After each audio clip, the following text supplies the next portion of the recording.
idea. Tick. Did that yesterday. The next step is today.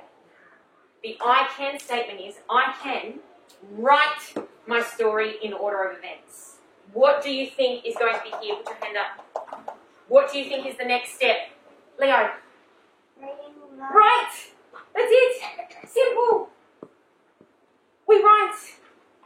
We've done lots of the hard stuff already, and we're up to actually writing, actually picking up a pencil and putting words on our page. And guess what? This is only our second week of grade 1. And this is the first time in grade 1 that you are actually writing sentences. This is the first time. So I'm so excited to see what you can do. Not only are we writing, but there's something in this I can statement that's really specific for today. I can write, yes, but I can write my story in order of events. What does that mean? Yes, I'm going to write, but it says I'm going to write my story in order of events. What does that mean? Leo? You write it then in order. Right, you write it in order. So if I was telling my story about the mermaid, my mermaid story, what if I started with the fact that she then made her castle without telling you where she lived first? Would my story make sense? No. When we tell a story, we have it in order. This happened, then this happened, then this happened, then this happened, then this happened. It's in order of what happened, so that our reader who's reading it in their brain, can see the story unfold. You know, because you're the author. But the people that are reading it do not. So we have to make sure that when we're writing our story, that it's in order, that it makes sense to our reader. So I've got 2 examples here. I went to the ice cream shop. I had a vanilla cone. Next, I sat down to eat it. When I licked the cone, the scoop fell off in my lap. Then I cried because I was so sad. Hands out, hands out, hands out. What happens if I said the scoop fell in my lap at the beginning? What if I said the scoop fell in my lap? Would you know where I was?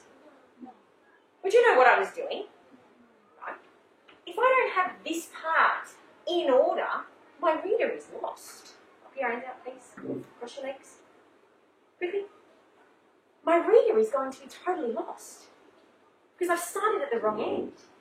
This story makes sense because I've told it in order of what happened. How can something fall in my lap if I haven't bought something from the shop or I don't have something in my hand? Your reader needs to know that first. So what you're going to do today is put your idea that you've drawn into sentences, into a story, and I'm actually helping you with some story and sentence starters. These are words that you can start each sentence with so that your story makes sense. First, I went to the ice cream shop.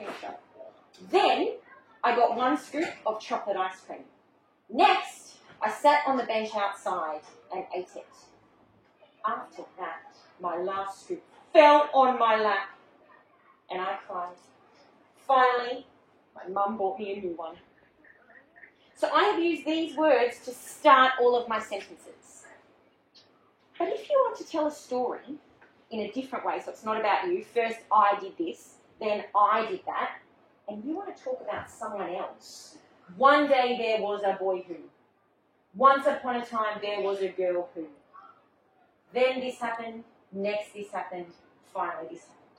So if you're going to write with I, the word I, a story about you, you want to use these sentence starters.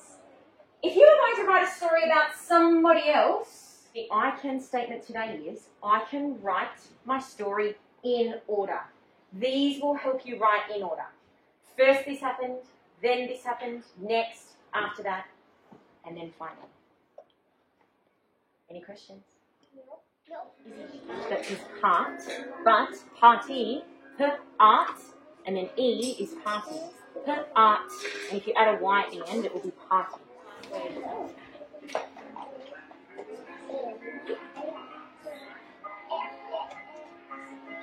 It's beautiful. Okay, that shouldn't be a tricky one.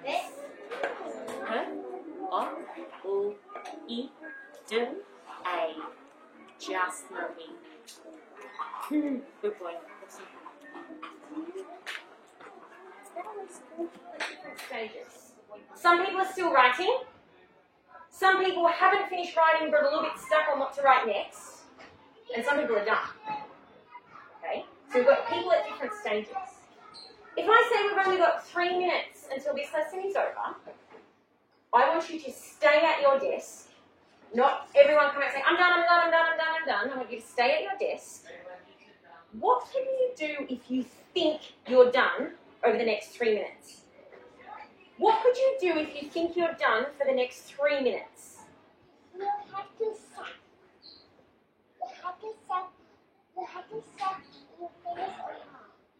Yeah. But what can you do at your desk? If I'm saying stay at your desk, what things could you do while you wait? You have a gallery walk and then you see what people do. Good. You could just go for a quick gallery walk if you think you're done. But you can't distract other people. Sometimes that's a bit tricky when you're finished. So you might want to go for a quick gallery walk. What else could you do?